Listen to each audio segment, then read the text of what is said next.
por isso que muita gente que vem, batiza com o cursinho de batismo ou sem o curso de batismo, com batismo de impacto ou sem batismo de impacto. Muita gente batiza, vai e não fica mais. Por que muitas pessoas não ficam?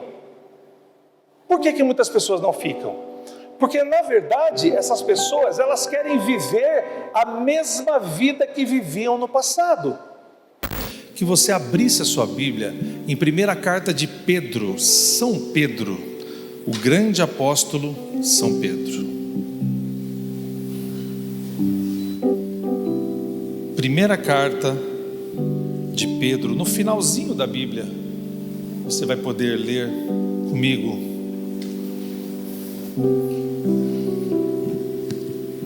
Você que tem o seu celular pode usar agora, depois você desligue em respeito à palavra de Deus, amém? Primeira carta de Pedro, capítulo 1.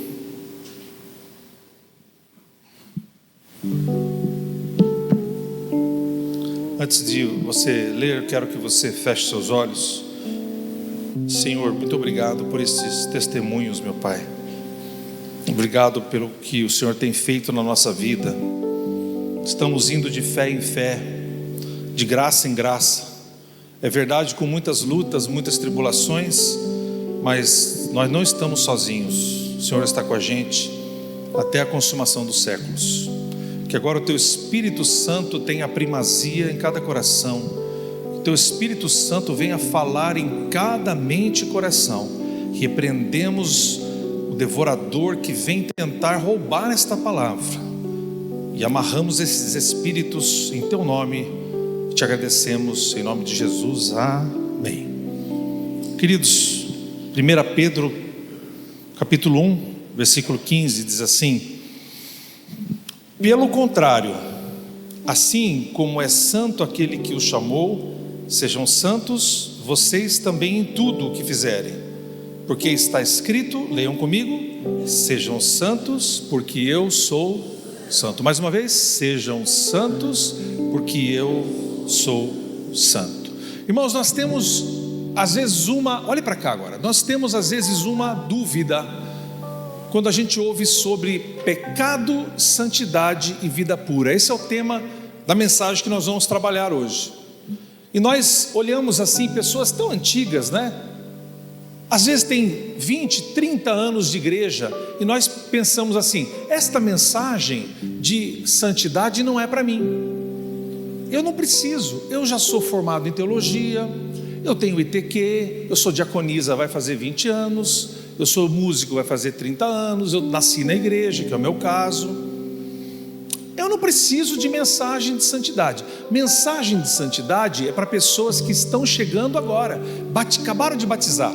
Então essas são pessoas que precisam da mensagem de santidade e vida pura.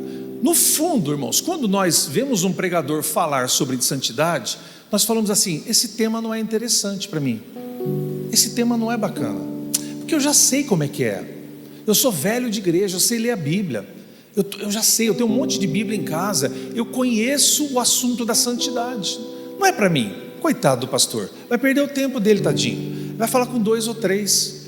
Às vezes nós mais velhos na igreja pensamos assim, olhamos: pecado, eu já não peco mais, eu sou ministro. Nós, né, aqui os mais velhos, somos ministros, somos pregadores, temos tudo, nós não precisamos ouvir sobre santidade.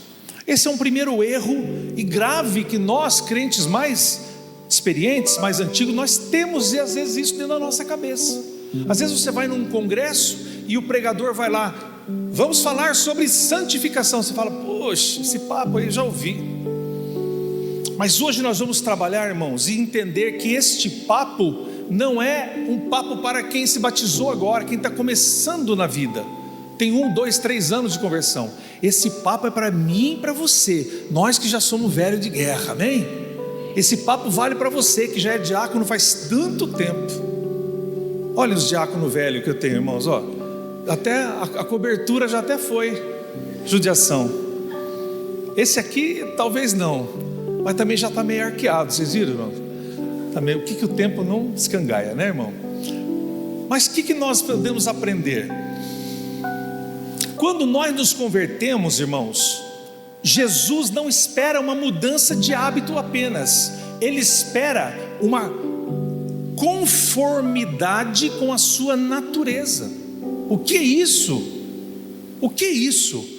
Jesus não espera que você deixe de roubar, mentir, fofocar, matar, fumar, beber, encher a paciência dos vizinhos, ser uma pessoa briguenta, uma mulher briguenta, ser um homem fofoqueiro, uma mulher fofoqueira. Jesus não espera que você pare de fazer as coisas apenas.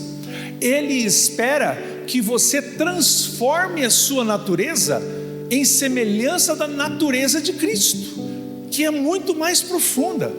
Irmão, a coisa mais chata que nós que discipulamos pessoas é assim, ó, não faz isso, não faz assim. Não é chato quem é discipulador? Não, olha, não vai por aí que você vai se estrepar. Não faça isso. Parece criança. E na verdade a função de nós mais velhos é lidar com crianças espirituais. Uma pessoa que se batiza num dia, você precisa pegar na mãozinha e bater na mãozinha.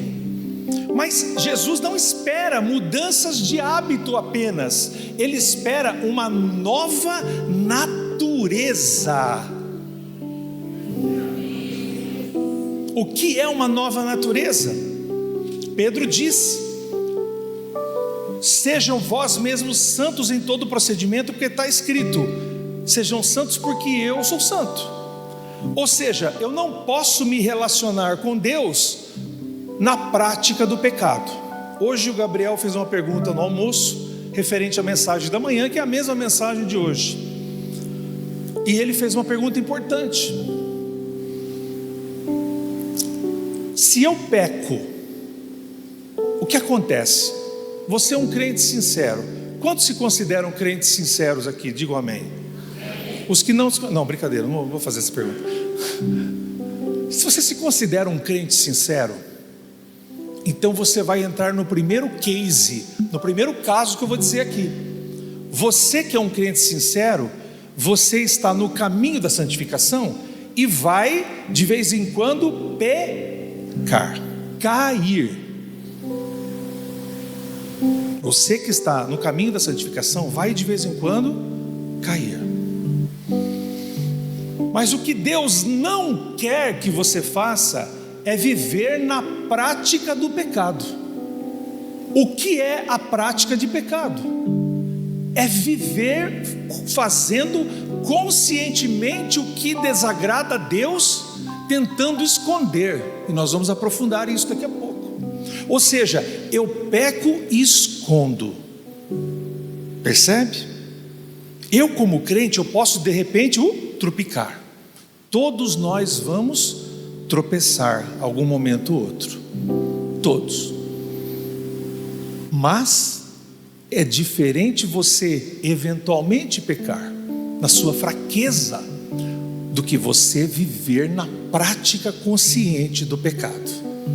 Eu posso estar na igreja, ser pastor, ser um diácono, ser um músico e ser um praticante de pecado, viver numa vida de pecado.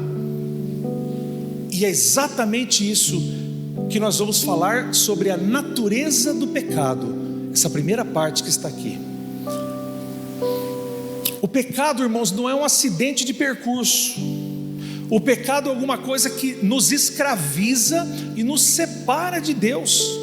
Pedro disse: sede santo porque eu sou santo. E Romanos 3:23, vocês podem ler comigo, diz assim: pois todos pecaram e carecem da glória de Deus. Quantos pecaram, irmãos? Todos. Quantos? Todos. Todos quem? Todos nós. O seu bisavô, sua bisavó, seu pai, sua mãe, seu filho, seu bisneto que não chegou. Todos, como raça humana, pecaram.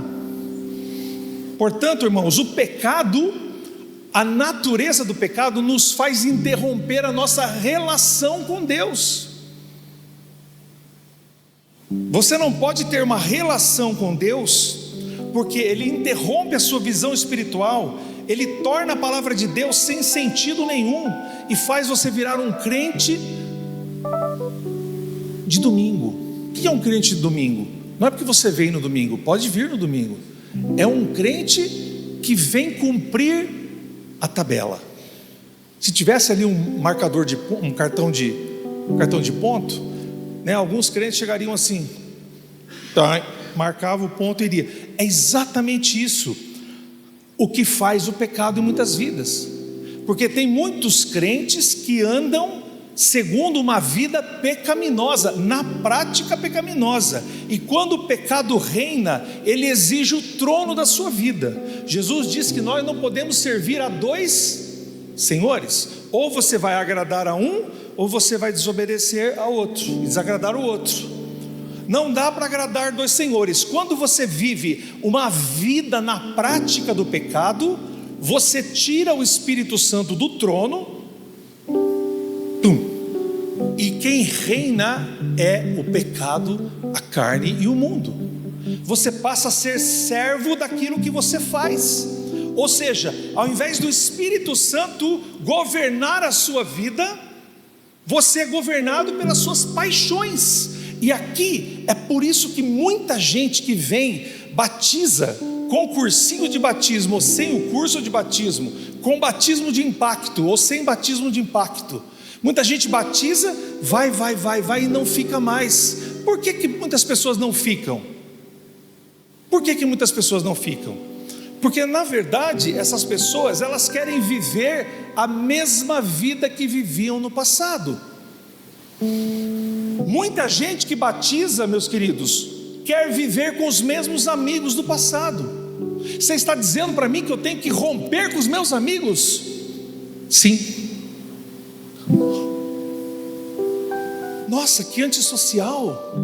Você está dizendo que eu devo romper com a rodinha das minhas amigas que me levam a pecar? Sim. A nossa avó dizia: diga-me com quem andas e eu lhe direi quem tu és. Na faculdade, irmãos, eu já contei para vocês, eu fui muito solitário. 6 anos de solidão, para mim não é nada. E tem um grupo de WhatsApp da minha faculdade. Esse ano agora faz 30 anos que eu me formei como zootecnista. E ainda tem no grupo de Zap da faculdade, só manda parabéns. É só para isso que serve. Ah, parabéns fulano, só isso. Ainda tem 3 que me odeiam. Sabe o que eu fiz para eles na faculdade? Nada. Mas eles descobriram e viram que eu era crente. E os 5 anos eles me perseguiram. Isso é para a gente dar glória e aplaudir de pé. Se ninguém te persegue, é porque alguma coisa está errada. Mas se as pessoas debocham de você, perseguem você porque você virou crente, é muita alegria para você ter no coração. Porque Jesus falou assim: se fizeram isso comigo e fizeram com os profetas antes de vós, vão fazer com vocês. Mateus 5,12. Portanto, quando você vem para o reino, você troca de amigos. Então eu preciso comprar um estilingue e dar na cabeça daquela vizinha minha fofoqueira, é isso? Não. Você pode manter uma relação cordial, mas onde você se assentava, não dá mais para assentar. Aonde você tomava uns goró, não dá para você mais, porque ali é só o goró que junta. Tinha um cara na época da faculdade que falava assim para mim: eu não faço amigos bebendo leite. Então, Sandro, você não é meu amigo, porque nós nunca tomamos um goró junto, nem leite. Veja, irmãos, a mentalidade do mundo. Eu não faço amigos bebendo leite, faço amigo bebendo cerveja. O que une esses caras é Mas o que nos une aqui é que nós somos filhos da adoção. Aqueles que dizem Abba Pai, Paizinho, porque nós temos o mesmo Pai que está no céu.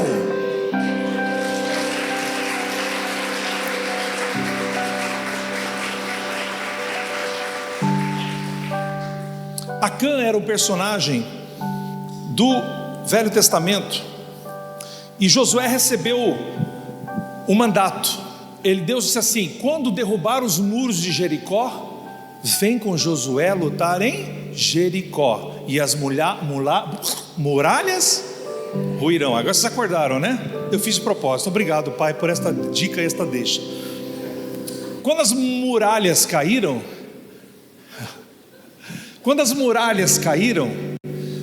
não era para roubar nenhuma peça de nada. Acã, que era aquele crente esperto da época de Josué, falou assim: rapaz, tem uma barra aqui de 2,6 kg de prata, vou colocar no borná. Você já teve borná? Não sabe nem o que é borná? Ah, sabe. Você quer ver, irmãos? Dani, você sabe o que é borná? Não estou falando para vocês que ela mora em outro planeta. Então, eu tive borná, porque eu tive estilingue. Acã botou prata no borná.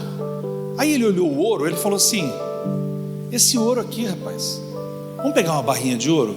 Pegou uma barrinha de ouro. As roupas babilônicas preciosas que vinham da Babilônia ali, esporte fino da época, ele foi lá e pegou as roupas, escondido do pastor deles. Vou falar de novo: escondido do pastor, que era Josué. Vai vendo, irmão. Foram fazer uma batalha. Josué levou o pessoal e foram derrotados. Saíram apanhando que nem cachorro, que esse cachorro vadio. E Josué falou assim: Senhor, o que foi que o Senhor nos derrotou nessa batalha? Prometeu que estaria com a gente nas batalhas. Ele disse assim: Josué, tem coisa suja no arraial dos israelitas. E através da revelação, Josué trouxe todas as tribos, todas as famílias, e uma por uma ele foi excluindo. Revelação naquele tempo já tinha, irmãos. O Espírito Santo revelou para Josué. E sobrou a família de Acã. E Deus revelou para Josué: pode trazer isso aqui na frente. Ai, irmão, eu queria fazer isso. Vou orar para o Senhor dar essa unção para mim. O que vocês acham, irmão? Não é uma ideia boa?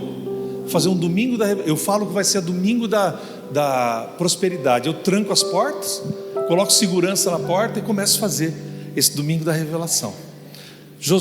Acã veio e Josué falou assim: o que você fez? Nós somos derrotados, Deus apontou você. Ele falou: eu peguei uma prata lá, peguei um ourinho ali, né? Não custa, uma roupa boa, uma leves ali, eu peguei. Sabe o que Deus mandou fazer? Apedrejar Acã, a sua família, tudo que ele tinha. Eles morreram apedrejados, foram queimados depois e foram colocados pedra em cima.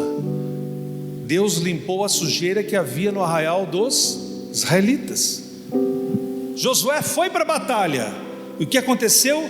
Deus deu uma estratégia para Josué, e eles venceram a batalha, mas só venceram a batalha depois que eles tiraram o pecado da vida deles. Quantos entenderam? Agora, irmãos, em segundo lugar, há um chamado para a santidade. Irmãos, o que é a santidade? É um processo de separar a nossa vida do sistema do mundo. Nós temos uma cultura romana aqui, né? No Brasil fomos colonizados, e o sistema romano que nos colonizou, ele nos diz o seguinte: que nós devemos ter o nosso santo de estimação. Garanto que você teve o seu santo de estimação. Mas o conceito santos na Bíblia que Paulo fala era os irmãos. Ou seja, este irmão e irmã que está ao seu lado, ele é um santo em Cristo Jesus. Amém ou não? Então nós, como santos, devemos mudar radicalmente o nosso jeito de viver. Romanos 12, 1, 2, lê comigo.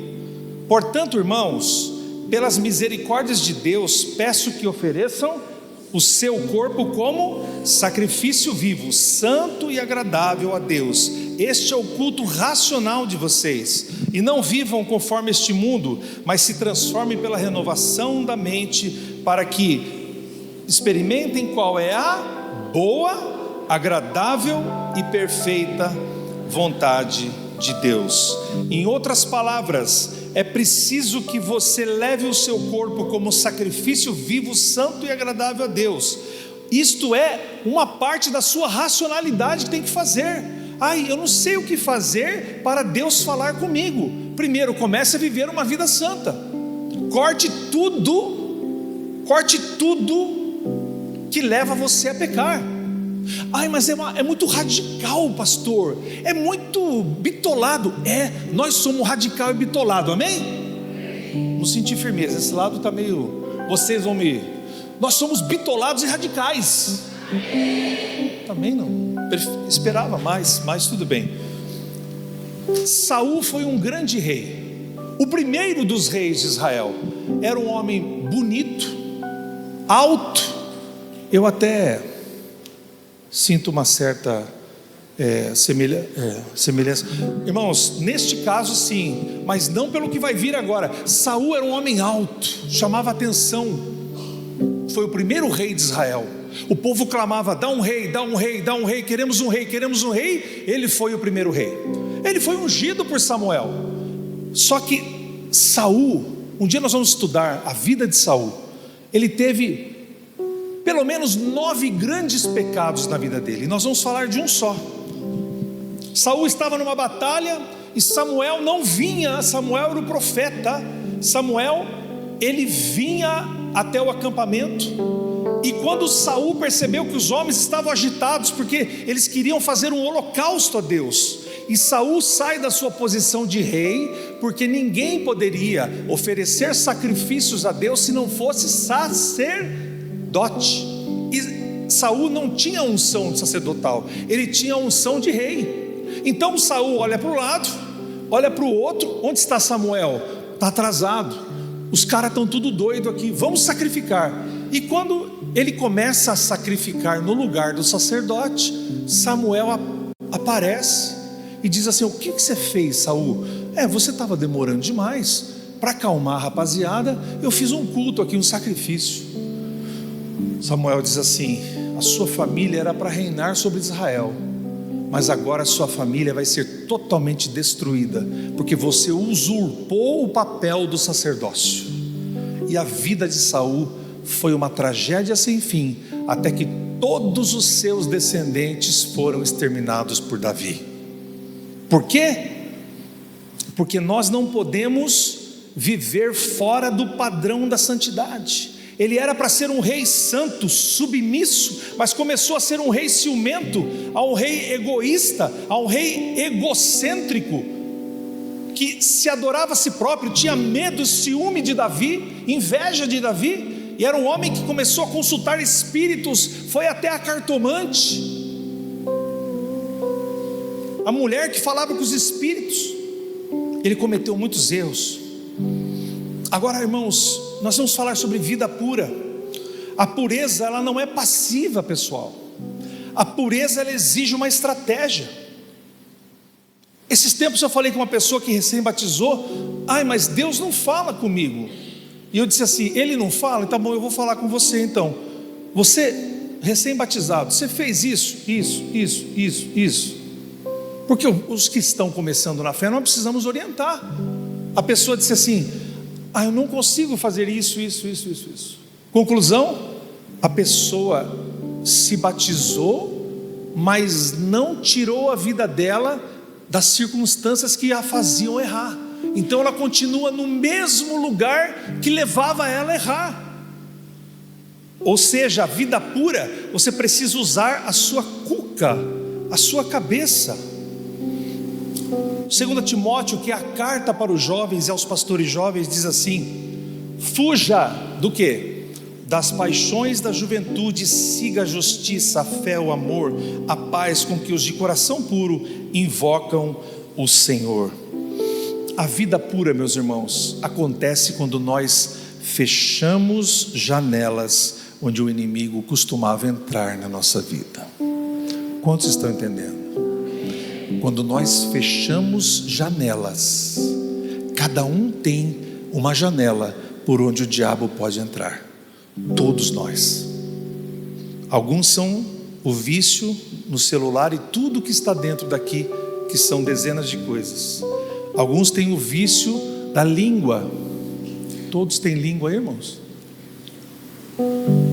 E Tiago fala do poder da língua.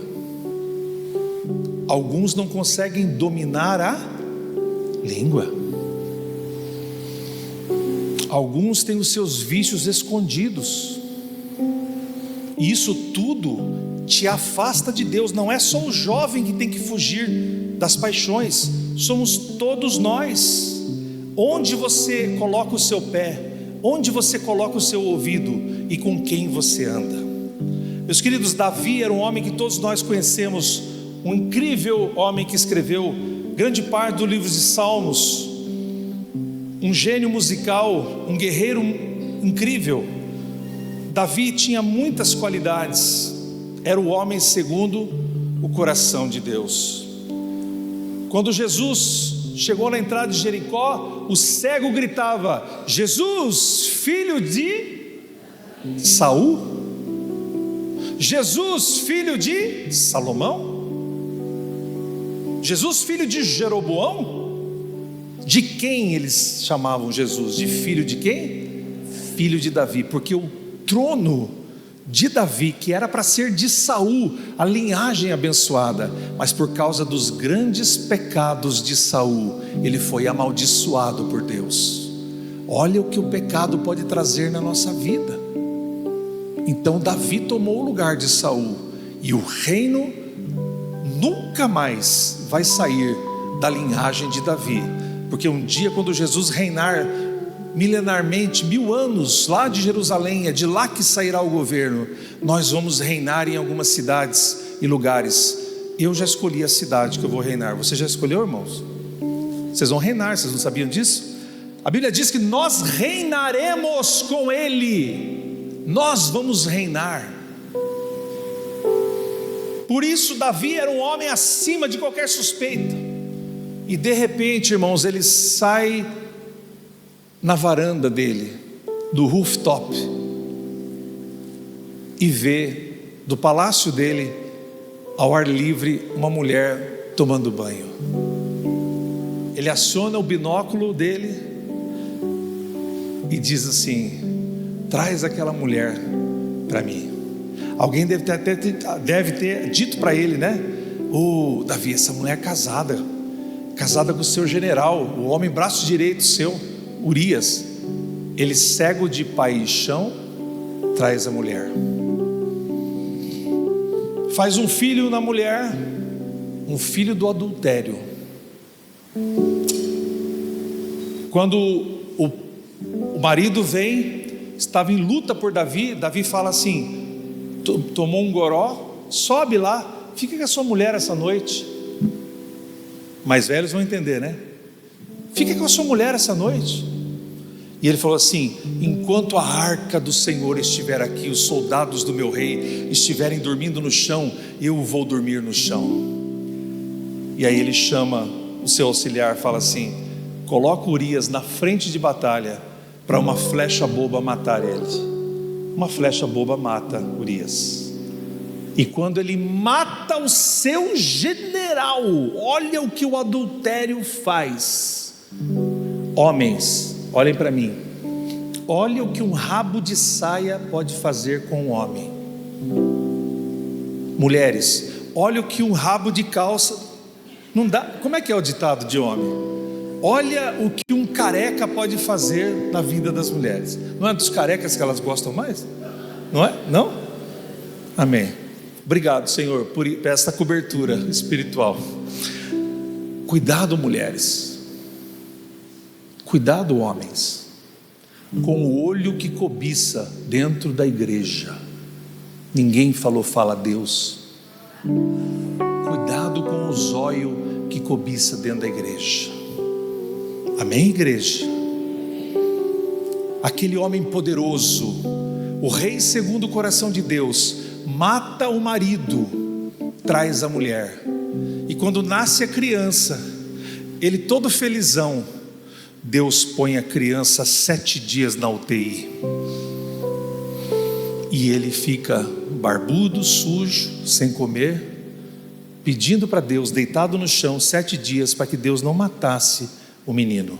Deus vai e mata o menino, filho do adultério.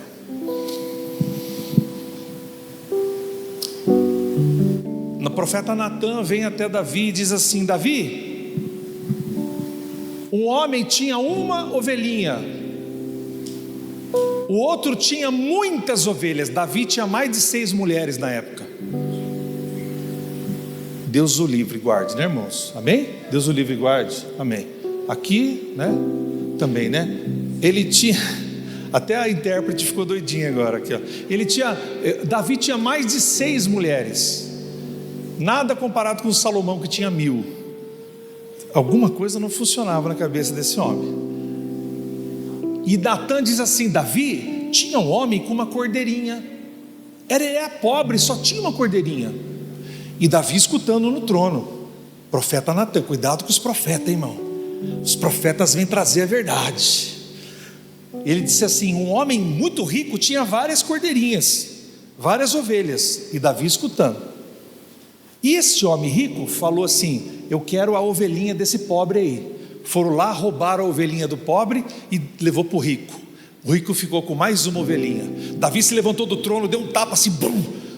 Quem é esse homem? Traga aqui que nós vamos matar agora. O profeta virou e falou: é você, Davi.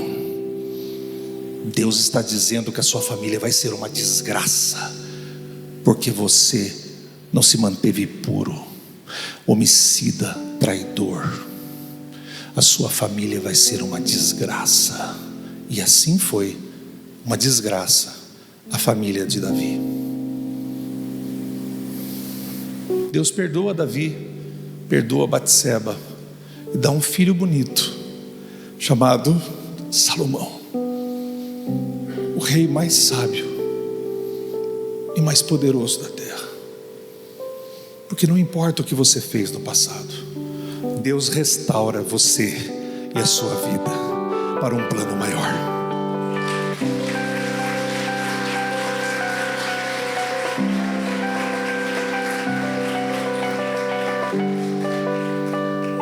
O Espírito que nos dá esta graça.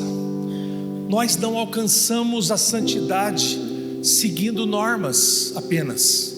Nós seguimos regras, mas a santidade e a salvação são um produto específico do Espírito Santo, que nos ensina que a graça foi dada através de Cristo, e nós somos santificados pelo Espírito Santo de Deus, que nos faz tanto querer quanto o realizar. A graça não é uma licença para pecar. Agora eu quero dizer para vocês uma coisa importante, irmãos. Eu batizei, mas está tudo sussa. Se pecar, eu posso ler 1 João. Vamos lá, leia comigo. Se confessarmos os nossos pecados, Ele é fiel e justo para nos perdoar os pecados e nos purificar de toda injustiça. Então, se eu pecar, está tudo tranquilo. É só eu ajoelhar e orar. Esta é a prática do pecado. Quando você peca, você se entristece. E como Davi, quando ele matou o esposo daquela mulher, trouxe ela para casa, ele escreveu o que para mim é o maior salmo de perdão de todos os tempos, o Salmo 51, onde ele, vendo o que ele fez, ele diz: cria em mim, ó Deus, um coração puro e renova em mim um espírito reto, e não me lances fora da tua presença, ó Deus. Sabe o que é isso? Consciência do erro. Quem não tem consciência do erro continua errando para sempre.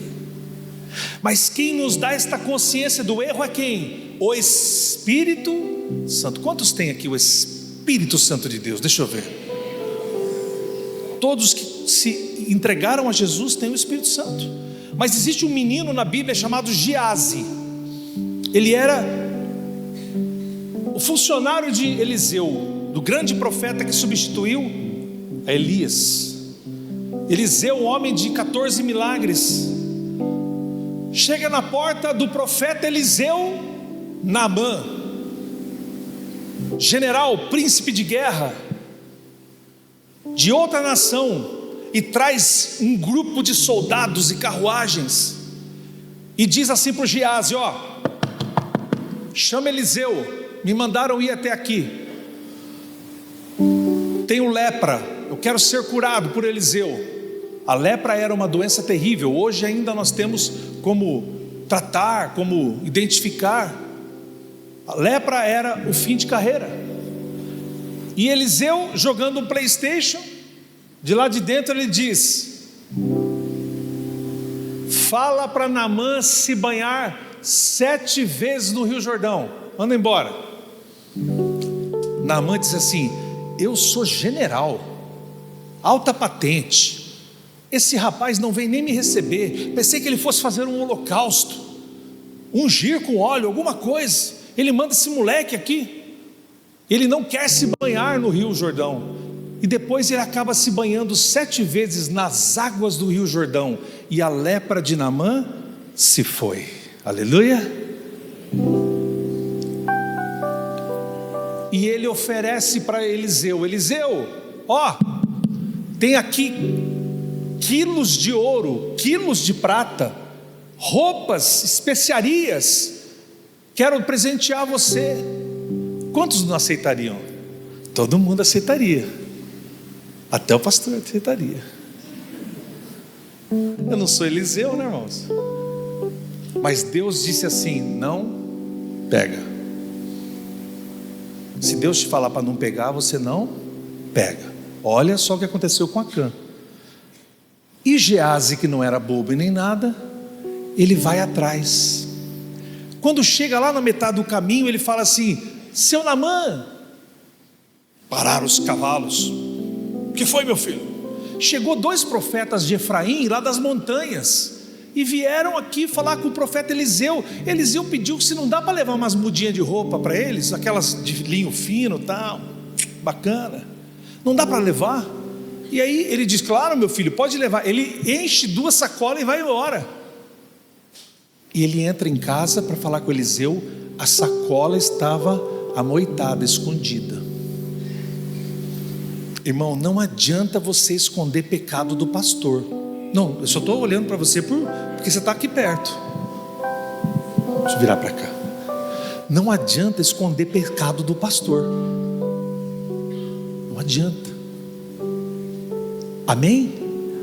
Estou enganando o pastor. Não adianta. Estou enganando, consegui enganar o pastor, ó. Não adianta. O Espírito Santo vai revelar o teu pecado. Na hora que ele entrou, falou assim: Geazi, por onde você andou, moleque? Nenhum lugar. Eliseu disse assim: você acha que o meu espírito não estava lá quando você foi até o cavalo de Naamã, e quando você encheu as sacolas dos tesouros de Naamã? Você acha que em espírito eu não estava lá? Por isso hoje a lepra de Naamã vai pegar em você, e você e a sua família, os seus descendentes para sempre serão leprosos. E assim aconteceu com Geazi. Não brinca com o profeta, não brinca com a palavra, não brinca com a profecia, porque Deus não é homem para mentir, e nem filho do homem para que se arrependa. Nós temos uma dependência, irmãos. A vida cristã é o equilíbrio entre a ação divina e um esforço humano. Deus é que vai fazer, e que quem revela Jesus para você é o Espírito Santo que revelou Jesus para você e para mim. Eu tenho que dizer todos os dias: obrigado, Espírito Santo, por me revelar Jesus Cristo. Amém? Mas a vida pura, a vida cristã, é uma combinação da graça de Deus, que vem de Deus e nasce de Deus, com o esforço que você tem que fazer. Jesus fala que o caminho é estreito e poucos perseveram no caminho. Jesus disse assim: quem quiser seguir a mim, venha após mim, toma a tua cruz e siga-me. Então há uma ação humana. Você precisa acordar cedo. A nossa avó dizia que quem cedo madruga, Deus ajuda quem cedo madruga. Troquei.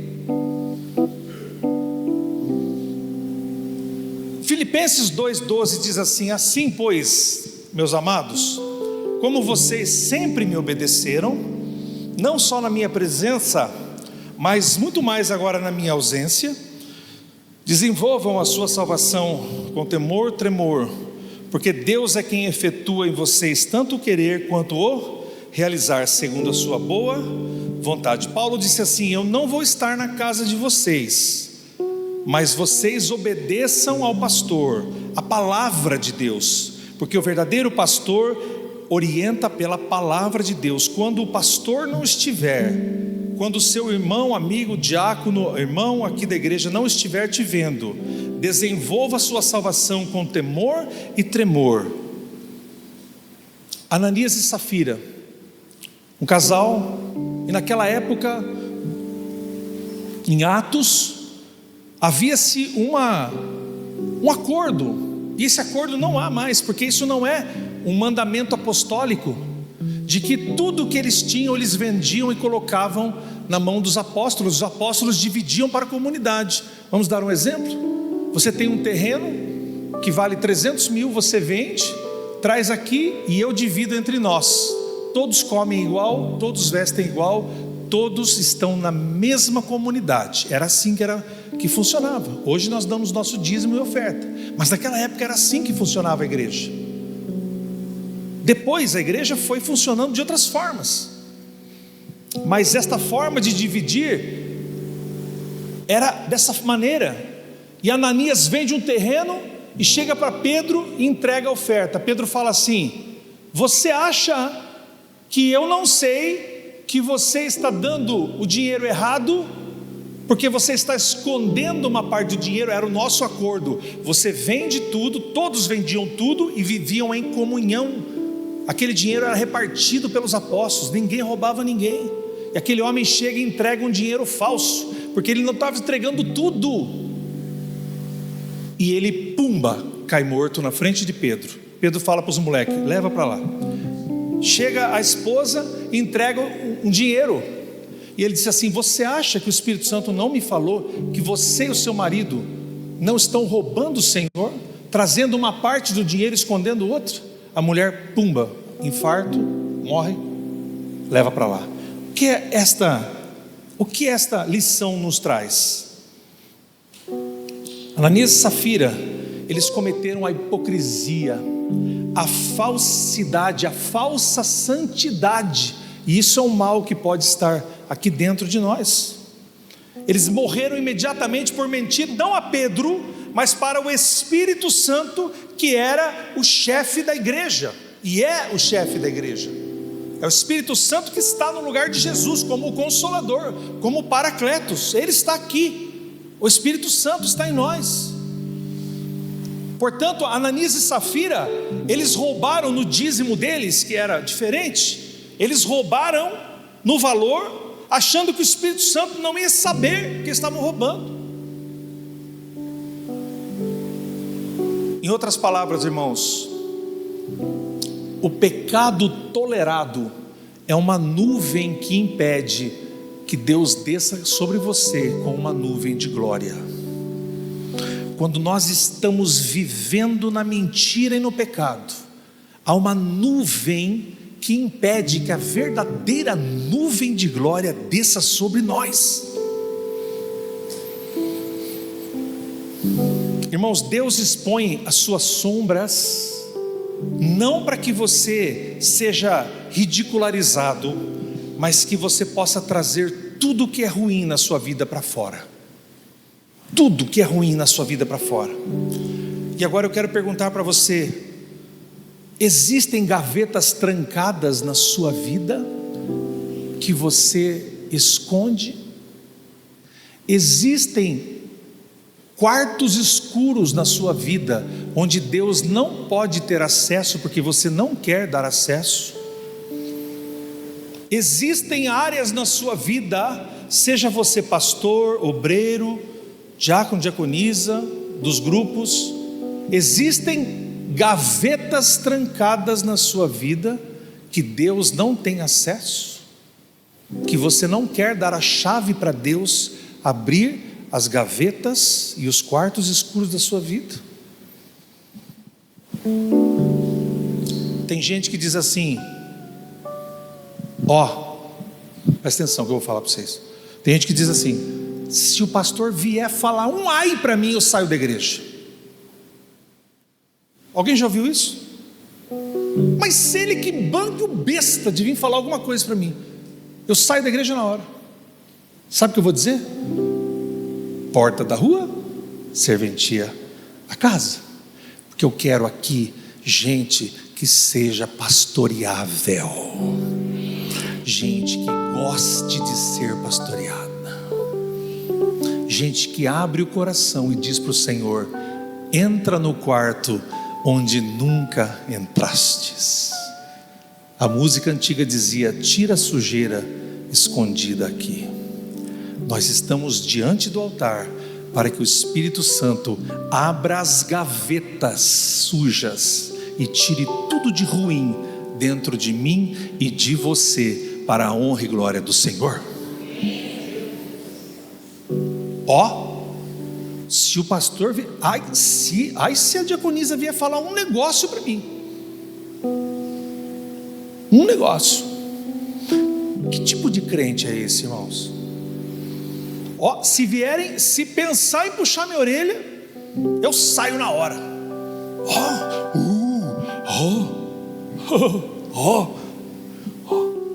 Nossa, eu saio na hora, hein? Saio batendo os pés, batendo a bota. Que tipo de crente é esse que o pastor não pode admoestar? Que tipo de obreiro, músico, diácono, diaconisa, você que trabalha em qualquer área, ou você que é só membro, que não pode a palavra de Deus admoestar você? Por isso, irmãos, a pergunta é: você está pronto hoje para abrir as gavetas do seu coração para Deus limpar? Todos nós temos gavetas para Deus limpar. Diga assim: eu tenho algumas gavetas para Deus limpar. Ninguém é melhor que ninguém. Só que nós não podemos viver na prática do pecado. Abaixe sua cabeça. Vamos orar. Senhor, venho te pedir, meu Pai, que o Senhor abra a mente e o coração, as gavetas escondidas de cada uma dessas pessoas, dos jovens, adolescentes, senhores, senhoras, homens e mulheres. Venha, meu Pai, abrir a mente, o coração. Venha limpar a sujeira do nosso coração. Venha nos dar uma vida de santidade, que possa refletir numa vida pura. É lógico, meu Pai, que nós vamos tropeçar, é verdade. Todos nós podemos tropeçar, Senhor. Nós estamos abrindo o nosso coração agora. Limpa cada coração, meu Pai. Limpa cada gaveta, cada buraquinho escondido, meu Pai, na mente e no coração. Limpa, Senhor, aquilo que nós não conseguimos. Nós estamos abrindo as gavetas do nosso coração hoje para o Senhor limpar. Em nome de Jesus. Amém e amém.